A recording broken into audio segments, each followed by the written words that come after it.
तीनों मुट्ठी भूले चने की वो अकेले ही खाते, क्योंकि सुदामा बहुत ज्ञानी पंडित था। वो जानता था ये चने यदि कन्हैया ने खा लिए तो ये हमारा कन्हैया दरिद्र हो जाएगा, क्योंकि वो शापित चने थे। प्रेम से बोले श्री कृष्ण चंद्र बलदेव की जय।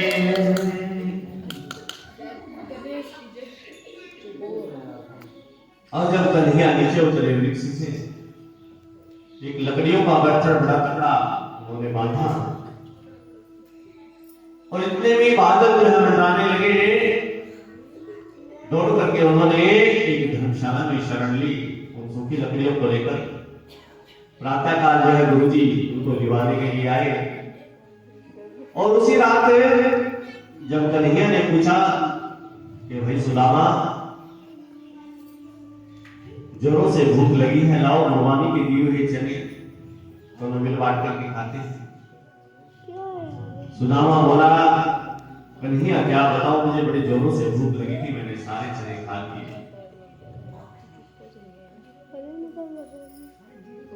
कन्हैया मन ही मन कहने लगा, सुदामा तूने चने नहीं खाए, तूने दरिद्रता मोल ली।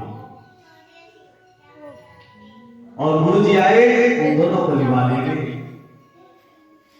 64 दिन सब बालक गुरुजी के आश्रम में रहे। 64 कलाएं यानी कि 64 विद्याएं इन सब ने प्राप्त की। अब जब इनकी विद्या पूरी हो गई तो गुरुजी कहने लगे, भी आज तुम्हारी पढ़ाई संपूर्ण हो चुकी, आप तुम आशीर्वाद लेकर के आप अपने घरों को जाओ। कन्हैया और बलराम कहने लगे, गुरुजी हम आशीर्वाद आपसे ले रहे हैं, लेकिन गुरु दक्षिणा के रूप में यदि आपको कुछ चाहिए तो आप जरूर बताएं। गुरुजी कहने लगे, मैं मुझे तो कुछ नहीं चाहिए, तुम्हारे गुरुवानी को कुछ एक जा करके पूछ लो। गुरुवानी के पास गए दोनों। गुरुवानी ने कहा, बात करो, मुझे क्या दे सकते हो, आशीर्वाद लो और अपने घर को जाओ। क्योंकि गुरुवानी का मन बहुत व्यतीत सा, बहुत दुखी।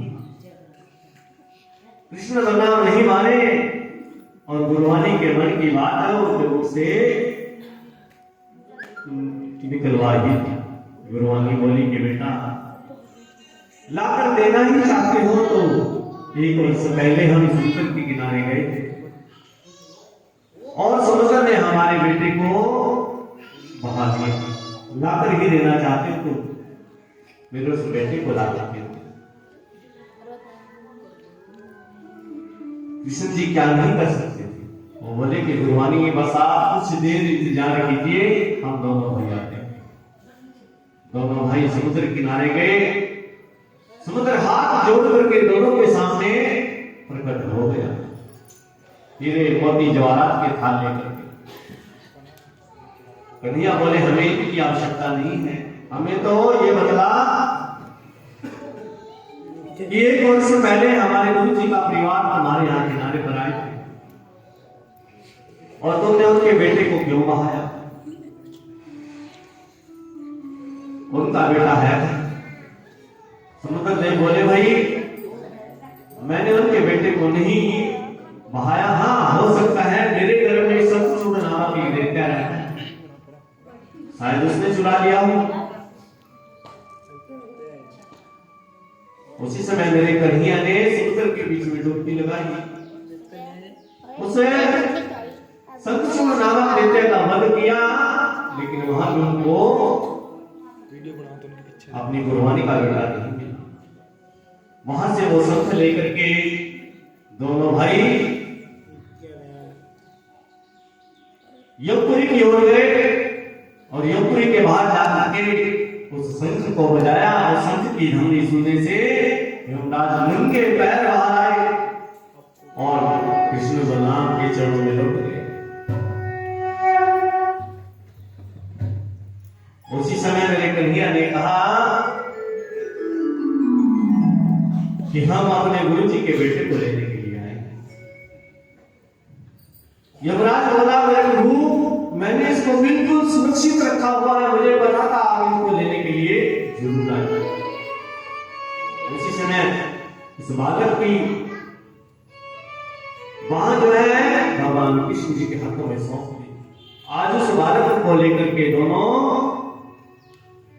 गुरु जी और गुरुवाणी के सम्मुख प्रकट हो गए। बोलिए श्री कृष्ण चंद्र बलदेव की जय। और गुरुवाणी अपने उस बेटे को पा के बहुत आनंदित हुई। आज गुरुवाणी ने कहा कि शिष्य हो तो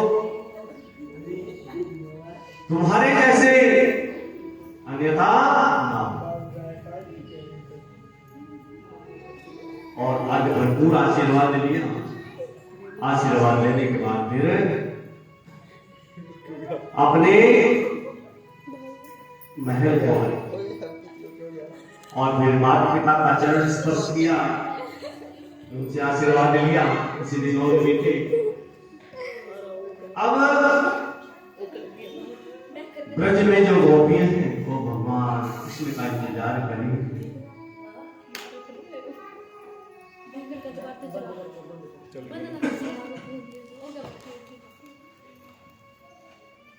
जितनी भी गोपियां हैं वो सब एक दूसरे से वार्तालाप करेंगे कि भाई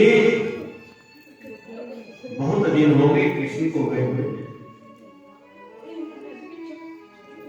कि कोई भी कन्हैया की खबर नहीं लाता, कि न जाने हमारा कन्हैया इतना निष्ठुर क्यों हो गया।